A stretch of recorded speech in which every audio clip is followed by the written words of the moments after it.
to the Fairmount line and one of the most important hubs that the City of Boston and the MBTA and the Commonwealth need to invest in to unlock for many more of our residents. My name is Michelle Wu. I'm very excited to welcome you here. I'm just going to MC the first part of our program. So we'll kick it off with former State Secretary of Transportation, Jim Aloisi. Thank you, Michelle. I'm so honored to be here today. I'm a lifelong resident of the city of Boston. I spent most of my life in East Boston, live in South Boston today, care a lot about the city and its future. That's why I feel, honestly, in my whole lifetime, I've never seen a candidate more extraordinary, more right for the times than Michelle Wu. And what is it that distinguishes her from everyone else who's been running this year? And in my judgment, it's her optimism, her passion, her persistence, and her energy, and her empathy, right? You bring all of those qualities together. A great mayor of a great city needs to be optimistic, needs to push boundaries, needs to challenge the status quo, needs to say that the status quo, particularly with respect to sustainable mobility and transit, needs to improve, needs to be better.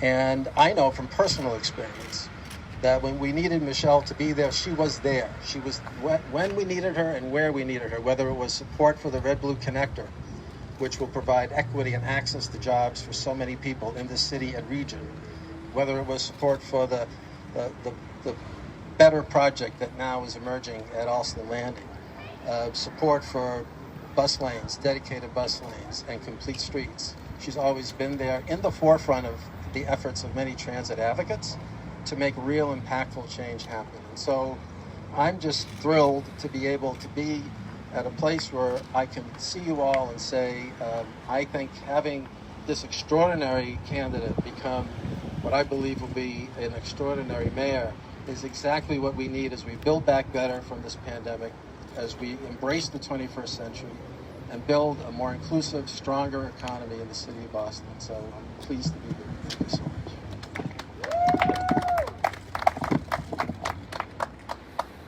Okay, next up is let me double check, a shero of mine. Ms. Mela Miles is the Director of Transit-Oriented Development with Alternatives for Community and Environment. Good morning. It's a pleasure to be here amongst my colleagues and those who I've worked with over the years on trying to make this city a more equitable place, making the transit system function in the way that it should function for us, taking us where we want to go, when we want to go there at a price we can afford. Right now we're standing in Readville Station, and I worked for over 14 years working to organize a community around getting the Fairmount line up and running. On cue, the train goes by, and getting more trains running in our city, and getting stops built and all of that. And one of the things that is happening right now that's still going on, and I'm just going to put this out there for everyone to hear, is that this stop, the MBTA has not lowered the fare to an equitable fare, and people who get on here at the last stop on the Readville line, which is the Fairmount line, pay about $7.25 one way. This community is changing. It is becoming more diverse, and people need to be able to afford to ride on the MBTA, and especially now during these economic challenges that we find ourselves facing while this pandemic continues to run on. We need to see the fares become equitable, and Michelle Wu has been here running beside us all along. She has worked with us on free fares for all. She has worked with us on all sorts of projects, whether it's Stopping the Cuts, Transit Equity Day, whatever it is. We have been colleagues working together, and that's why I called us all colleagues, because she has always been a champion for transit equity and building equitable transit systems for the people of the city of Boston. The two things that I wanted to say were we also need electrification, because this is an environmental justice communities of the city of Boston. Majority of them live along the Fairmount corridor. That's where the communities of color are. And so we need electrification of our line so that we can breathe and exhale and be able to afford to get where we're going when we need to go there. And I'm just really happy to be here speaking on behalf of the Fairmount line and our people in the city of Boston. Thank you. Next up, I'm just so honored to have this collective wisdom and mentorship from so many. Someone who has, along with Jim, served in the role of Secretary of Transportation for Massachusetts and mentored generations of professionals in public service and transportation. Fred Salvucci. Thank you so much. I'm really thrilled to be here with so many people supporting Michelle Wu for mayor. This is really important. A mayor can make a huge difference. A long time ago, I worked for Kevin White when he was mayor of Boston, and his advocacy helped improve the funding for the MBTA, expand the service. Mayors make a difference if they work at the job. Recent example, the Green Line extension is almost completed. It never would have happened except for the advocacy of Joe Curtatone. Some people say, what difference does a mayor make? The mayor makes all the difference, and Michelle is going to make the difference. This line has been a concept that's been growing for over 40 years. I was privileged to be part of the beginning of putting in the stations at either end, one at Upham's Corner and one here in Readville. Many of the people here fought to have 4 more stations added so there's better frequency to serve the communities. Others fought to get the fares down from most of the stations, but not this one. This one has to get lower as a first step towards Michelle's free transit idea, which I think is great. And as a little gimmick here, this is my identity card at MIT. It has a Charlie card, a Charlie chip embedded in it. I ride the MBTA for free every time I use it, and the MBTA sends the bill to MIT. Every Bostonian should have a card like this. The free fare idea can work, and it has to work not just for people who work in the MITs and the larger corporations. It has to work for every Bostonian. Michelle's got the passion to make this happen. I'm thrilled to be here. Good luck. Next up is someone who's been instrumental to organizing on the ground, Colleague Williams with Community Labor United and the Public Transit Public Good Coalition. Thank you. Excuse me, because I need to get my remarks out. So good morning. My name is Colleague Williams. I am an organizer at Community Labor United, or CLU. CLU represents over 100,000 working class families throughout Greater Boston, bringing together community labor and partners to raise our voices on issues that matter the most to us. CLU also convenes the Public Transit Public Good Coalition, a group of worker and riders united to fight for a better public transit. In the past, we've fought for and won a youth pass, discounted fares for seniors, and also rider and worker representation at the RTA advisory boards. More recently, we have fought to fight back the service cuts, have pushed layoffs, and also have fought for an EJ rider seat and a worker seat on the current MBTA board. Public transit is a lifeline for so many. The chance to seize opportunities that working class people would not otherwise have. But even before the pandemic, many riders were struggling to afford bus and train fares. Structural racism and economic exploitation have created deep inequalities in Massachusetts as elsewhere, leaving working class families and communities of color struggling to make ends meet. High fares place a disproportionate burden on essential workers, low-income people, and communities of color. Fares have just about doubled since 2000, significantly driving up the real cost of riding transit. We need transit that is accessible and affordable to riders across all routes and all modes. Affordable fares for riders on subway, commuter rail, buses would support the need of people and also contribute to our state's economic recovery by ensuring riders can get to their jobs, schools, and medical care. We also need new progressive sources of revenue to fund an affordable, accessible transit system. New progressive sources of revenue can help pay for reduced fares and other needs at the MBTA and RTAs for the long term. To do this, voters must pass the Fair Share Amendment in 2022, and the legislature should pass guilty and a corporate income tax to ensure that corporations pay their fair share, and that the burdens do not fall on low-income riders.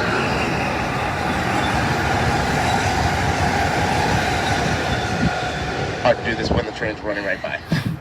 I myself am a resident of Hyde Park. I've lived here for over 20 years, and I've seen the strides that the MBTA and public transit has made in this area. So things like the Youth Pass and the Fairmount Line are instrumental in helping people have access. But there's still a long way to go. As folks have already mentioned, just less than 2 miles up the road, it costs $5 extra to actually make it into the city. That's not right, and that's something that we want to continue to work on. CLU and the Public Transit Public Good Coalition are committed to continuing the fight for equity, access, and affordability, along with folks here today and others across the Commonwealth. We thank you for allowing us to speak, and thank you. Next up is someone who knows the system inside out, has been such a leader for our Commonwealth, and someone I've been on the other side of the table from a little bit, the former chair of the MBTA's Fiscal and Management Control Board, Joe Aiello. Thank you, Michelle. And good morning to everyone. It's a great pleasure for me to endorse Michelle for mayor today. I have got to say that over the last 6 years, the leading voice coming out of the city of Boston, coming out of the communities, coming out of the business groups, coming from the environmental constituencies, has been Michelle. She really understands the broad impact that appropriate public transportation makes in the lives of people. And not just for today, but also for future generations as the world around us changes and expectations change. She's committed to economic growth. She's committed to fairness in a mobility system that also works with respect to the threats of climate change. She has a great strategic mind and how to push organizations like the Transit Authority and the Department of Transportation and other players. And she's a great collaborator. Honestly, on the issues that I have seen myself and Michelle disagree on, or her with others, she sits at the table, she does the hard work of getting everybody on board, and it would be wonderful to see her as the next mayor of Boston. We wanted to make sure to elevate and center the riders' voices too, so I'm very grateful for Stuart Spina for joining us on behalf of the T-Riders Union. It's an honor to be here with you this morning. We're here at Readville Station, a major junction in the rail network. I think we are at a great opportunity to see the actual transformation of commuter rail into regional rail.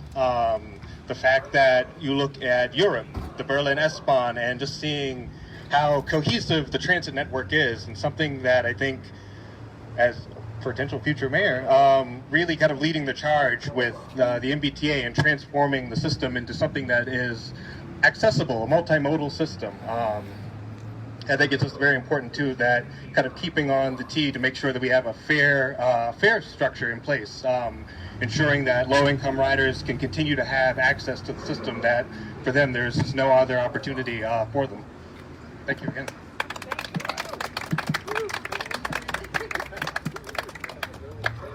And another important constituency for riders and to really make sure that our economy all fits together, I'm very proud to introduce Gabe Camacho, representing the food service workers, 1445. Good morning, everybody. Buenos dias. So my union, United Food and Commercial Workers, Local 1445, represents approximately 13,000 essential workers throughout the Commonwealth. Vast majority live and work in Boston. Good to see that the train is on time. You may know us in Boston as the face of Stop and Shop workers. You may know us as the faces of retail workers, such as in Macy's and in cannabis dispensaries. Our members, although they have good union jobs, good pay raises with benefits, cannot afford to live in Boston, cannot afford to take public transportation, especially those that live outside of Boston proper. That is why we had endorsed Michelle Wu a couple of weeks ago for mayor of this great city of Boston, which is highly diversified, and it is still unequitable. Michelle Wu's vision is bold and progressive. In the words of our president of our union, Fernando Lemos, quote, Michelle Wu's bold and progressive vision for Boston is not idealistic, it is necessary. I am proud to endorse and work for, in terms of campaign, Michelle Wu as our next mayor of Boston. Thank you very much. And to close out, we want to make sure that we recognize the long-term impacts of the decisions that we're making. So I'd like to welcome up Clint Richmond on behalf of the Massachusetts Sierra Club.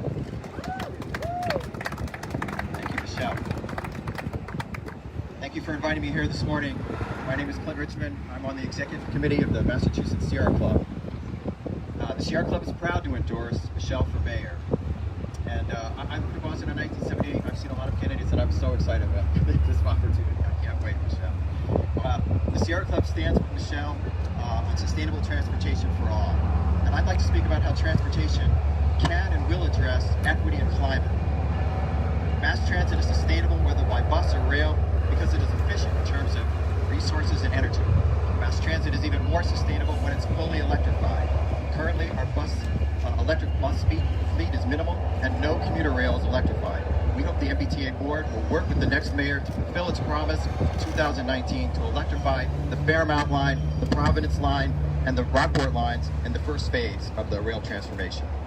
Mass transit, thank you. Mass transit is equitable when it reduces the environmental burdens on its surrounding communities, which an all-electric fleet will do. Furthermore, we ask the MBTA to stop purchasing hundreds of hybrid diesel buses that would lock in dirty fossil fuels for decades. Let Boston breathe. Yeah! Mass transit is equitable when it reaches everyone. The Fairmount line connects the underserved environmental justice communities of Hyde Park, Mattapan, and Dorchester, both to downtown Boston and the Northeast Corridor, which we've been watching go by here today. America's premier intercity rail line. But the T needs fast, frequent, universally accessible, all-day service on the Fairmount line and throughout the entire system. Here's my $7 Zone 2 ticket that I took to get here today. This is unfair. This should be the same. This should be a Zone 1 low-cost fare. Unfair fare! Finally, it's a favorite issue for the Sierra Club, so I hope there'll be no eye rolling behind me. But the North-South Rail Link is an important connector to join the region so that people can go from Readville up to, maybe see a game at the Garden or to jobs beyond South Station in one seat trip. Finally, mass transit is equitable and the fares are fair. The Sierra Club supports Councilor Wu in advocating for this goal, and we will work with her until it's achieved. For more information, including how electric buses can improve public health, save money, reduce congestion for drivers, please see our recent joint report with Transit Matters and ITDP. Thank you very much. So look, I want to thank everyone for your patience during this heat wave and very sunny press conference. I want to thank you all for being patient with our microphone. Do I need this? Okay, great. Look, we've heard it all today. If we care about Boston being a leader when it comes to rebuilding our economy out of this pandemic, we need to ensure that people can get to where they need to go on time, affordably, with their families. I know what it's like to be that mom pushing a big double stroller with 2 babies in it, just trying to get to childcare and then to work, to be stressed to no end when the train is too crowded to get on, or it comes late, or the elevators are broken. Transportation may be an issue that we need city, state, and federal collaboration on, but that doesn't mean that the city of Boston should sit back and wait for others to get it right. If we care about closing the racial wealth gap in Boston, of ensuring that we are leaning into this opportunity, that jobs in the green economy and rebuilding mean for Boston, we need to ensure that we are addressing racial disparities in our transportation system. Pushing for all of Boston to be within Zone 1A on the commuter rail. We have been fighting for that for years and years in partnership with coalition members. We need to make sure that we continue to build out the pilot for fare-free bus transportation that Mayor Janey has already started. I was sitting on the 28 bus not too long ago, walked right on, no delays getting on, and the double bus, one of those long 2-segment buses that's connected in the middle, was already full by 11 a.m. on a Sunday morning, with families who were going to church, going grocery shopping, people working their weekend shifts at their job. This has already been transformational in the city of Boston. And we all remember what it was like when this idea of fare-free public transportation, public transit as a public good, when this was floated and we began to advocate just a couple years ago, the pushback was fierce. It is pie in the sky, it is too expensive, it is too complicated, it is impossible, people said. Less than a year later, the city of Lawrence had already implemented free bus service, changing the lives of residents in this gateway city. Since then, Brockton has now implemented free weekend bus. Worcester has taken votes in this direction. And I got to speak with students at Roxbury Community College who shared with me that as they had needed to commute from home in Mattapan to school, just the burden gone of having to try to ask mom or dad or a family member for $2 to get to class on time, not having to think about those barriers anymore, has opened up opportunity across so many parts of their lives. We know what is possible in Boston because we have been there already. This is a city that dug the very first subway tunnel anywhere in the country between Park Street and Boylston Street Station. This is a city, innovations, investments have shaped generations of access and opportunity. Now is the moment for us to step into that legacy once again, to make sure that we are rejecting false choices, we are pushing back on those who try to underestimate our residents and what's possible in the city, and to know that with partnership across all sectors, across all levels of government, we have what it takes in Boston to really make a difference and get this done. So, just want to thank everyone for your advocacy, for your leadership, most of all for your partnership, because we have a lot more work to do. We will start with the 20 days to go until Election Day, November 2nd, 10 days until early voting starts, and then we hit the ground running to make sure that we are getting everyone on board for a vision of Boston that is sustainable, just, resilient, and includes everyone. Thank you so much.